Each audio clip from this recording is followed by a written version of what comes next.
বিয়ে বাড়ির ডালা সাজানো যাবে এমন একটি পিঠা আজ আপনাদের সাথে শেয়ার করছি। এই পিঠার নাম হৃদয় হরণ পিঠা। এই পিঠাটি দেখতে হার্ট শেপের মতো। এই পিঠাটি হাতের কিছু উপকরণ দিয়েই বানিয়ে নেওয়া যায়। প্রথমে একটি প্যানে 1.5 কাপ পরিমাণ লিকুইড দুধ দিয়ে দিচ্ছি, সাথে দিব পরিমাণ মতো লবণ আর 1/4 কাপ এলাচের গুঁড়া, সাথে দিয়ে দিব 2 চামচ চিনি, দিয়ে এটাকে কিছুক্ষণ নাড়তে থাকবো। যখন দুধ ফুটতে শুরু করবে তখন এর মধ্যে 1.5 কাপ পরিমাণ ময়দা দিয়ে দিব।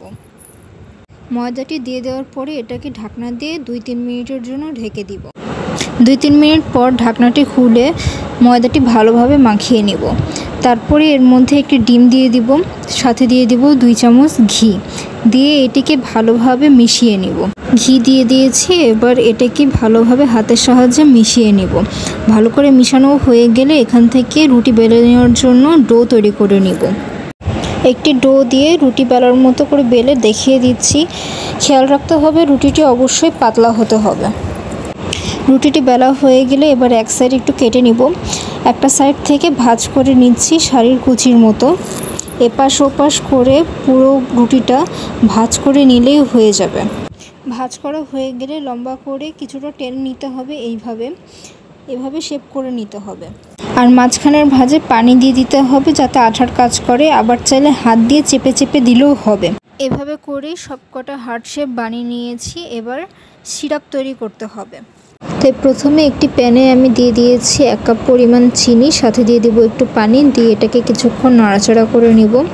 তারপরে এখানে আমি এলাচ আর দারুচিনি দিয়ে দিব, দিয়ে এটাকে আরও কিছুক্ষণ ফুটিয়ে নেব। সিরাপটি হয়ে গেলে এটাকে আমি নামিয়ে একটি প্যান বসিয়ে দেব চুলায়। তারপরে এখানে আমি তেল দিয়ে দিব। তেলটা একটু গরম হলে আমি এর মধ্যে পিঠাগুলো আস্তে আস্তে ছেড়ে দিব। সবগুলো পিঠা দিয়ে আমি মিডিয়াম আঁচে এগুলোকে একটু ভেজে নেব। এপাশ ওপাশ করে নেড়ে নিব। তারপরে যখন এগুলোর কালার চলে আসবে তখন এগুলোকে নামিয়ে আমি শিরায় দিয়ে দিব। এই যে দেখুন আমার পিঠার কালার চলে এসেছে। এবার এগুলোর তেল ছাড়িয়ে আমি শিরার মধ্যে পিঠাগুলো দিয়ে দিব। শিরার মধ্যে দিয়ে কিছুক্ষণ রেখে দিব যাতে শিরাগুলো টেনে নেয়। পরিবেশন করার জন্য এই পিঠা দেখতে যেমন সুন্দর তেমনি খেতেও অনেক ভালো লাগে।